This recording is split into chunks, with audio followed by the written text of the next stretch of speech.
Subscribe now and press the bell icon. Never miss an update.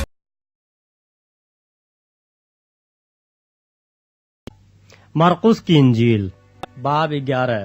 جب وہ یروشلم کے نزدیک زیتون کے پہاڑ پر بیت فگے اور بیتنیہ کے پاس آئے تو اس نے اپنے شاگردوں میں سے 2 کو بھیجا اور ان سے کہا کہ اپنے سامنے کے گاؤں میں جاؤ اور اس میں داخل ہوتے ہی ایک گدھی کا بچہ بندھا ہوا تمہیں ملے گا جس پر کوئی آدمی اب تک سوار نہیں ہوا، اسے کھول لاؤ۔ اور اگر کوئی تم سے کہے کہ تم یہ کیوں کرتے ہو تو کہنا کہ خداوند کو اس کی ضرورت ہے، وہ فی الفور اسے یہیں واپس بھیج دے گا۔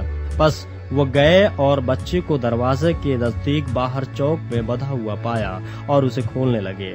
مگر جو لوگ وہاں کھڑے تھے ان میں سے بعض نے ان سے کہا، یہ کیا کرتے ہو کہ گدھی کا بچہ کھولتے ہو؟ انہوں نے جیسا یوسف نے کہا تھا ویسا ہی ان سے کہہ دیا اور انہوں نے ان کو جانے دیا۔ پس وہ گدھی کے بچے کو یوسف کے پاس لائے اور اپنے کپڑے اس پر ڈال دیے اور وہ اس پر سوار ہو گیا، اور بہت لوگوں نے اپنے کپڑے راہ میں بچھا دیے، اوروں نے کھیتوں میں سے ڈالیاں کاٹ کر پھیلا دیں، اور جو اس کے آگے آگے جاتے اور پیچھے پیچھے چلے آتے تھے پکار پکار کر کہتے جاتے تھے، ہوشنا، مبارک ہے وہ جو خداوند کے نام سے آتا ہے، مبارک ہے ہمارے باپ داؤد کی بادشاہی جو آ رہی ہے، عالم بالا پر ہوشنا۔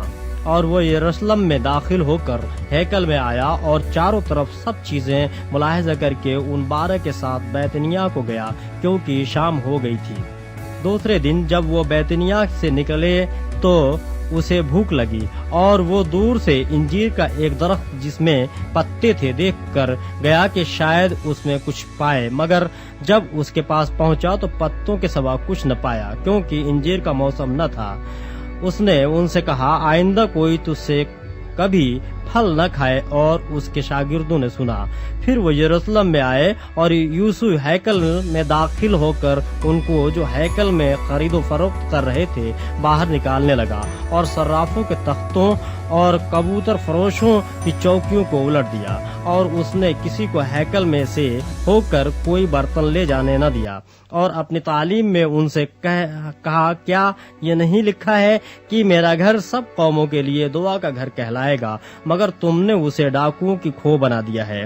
اور سردار کاہن اور فقیہ یہ سن کر اس کے ہلاک کرنے کا موقع ڈھونڈنے لگے، کیونکہ اس سے ڈرتے تھے، اس لیے کہ سب لوگ اس کی تعلیم سے حیران ہوتے تھے، اور ہر روز شام کو وہ شہر سے باہر جایا کرتا تھا۔ پھر صبح کو جب وہ ادھر سے گزرے تو اس انجیر کے درخت کو جڑ تک سوکھا ہوا دیکھا۔ پطرس کو وہ بات یاد آئی اور اس سے کہنے لگا، اے ربی، دیکھیے انجیر کا درخت جس پر تو نے لعنت کی تھی سوکھ گیا ہے۔ یسوع نے جواب میں ان سے کہا، خدا پر ایمان رکھو، میں تم سے سچ کہتا ہوں کہ جو کوئی اس پہاڑ سے کہے تو اکھڑ جا اور سمندر میں جا پڑ، اور اپنے دل میں شک نہ کرے بلکہ یقین کرے کہ جو کہتا ہے وہ ہو جائے گا، تو اس کے لیے وہی ہوگا۔ اس لیے میں تم سے کہتا ہوں کہ جو کچھ تم دعا میں مانگتے ہو یقین کرو کہ تم کو مل گیا، اور وہ تمہارے لیے ہو جائے گا۔ اور جب کبھی تم کھڑے ہوئے دعا کرتے ہو، اگر تمہیں کسی سے کچھ شکایت ہو تو اسے معاف کرو، تاکہ تمہارا باپ بھی جو آسمان پر ہے تمہارے قصور معاف کرے۔ اور اگر تم معاف نہ کرو گے تو تمہارا باپ جو آسمان پر ہے تمہارے قصور بھی معاف نہ کرے گا۔ وہ پھر یروشلم میں آئے، اور جب وہ ہیکل میں پھر رہا تھا تو سردار کاہن اور فقیہ اور بزرگ اس کے پاس آئے اور اس سے کہنے لگے کہ تو ان کاموں کو کس اختیار سے کرتا ہے، یا کس نے تجھے یہ اختیار دیا کہ ان کاموں کو کرے؟ یسوع نے ان سے کہا، میں تم سے ایک بات پوچھتا ہوں، تم جواب دو تو میں تم کو بتاؤں گا کہ ان کاموں کو کس اختیار سے کرتا ہوں۔ یوحنا کا بپتسمہ آسمان کی طرف سے تھا یا انسان کی طرف سے؟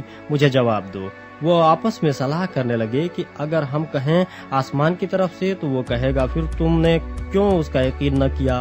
اور اگر کہیں انسان کی طرف سے تو لوگوں کا ڈر تھا، اس لیے کہ سب لوگ واقعی یوحنا کو نبی جانتے تھے۔ بس انہوں نے جواب میں یسوع سے کہا، ہم نہیں جانتے۔ یسوع نے ان سے کہا، میں بھی تم کو نہیں بتاتا کہ ان کاموں کو کس اختیار سے کرتا ہوں۔ اگر آپ نے ابھی تک ہمارا چینل سبسکرائب نہیں کیا تو ابھی سبسکرائب کریں اور بیل آئیکن کو کلک کر کے ہماری لیٹسٹ ویڈیوز کے بارے میں اپڈیٹ جانیں۔ سبسکرائب کیجیے اور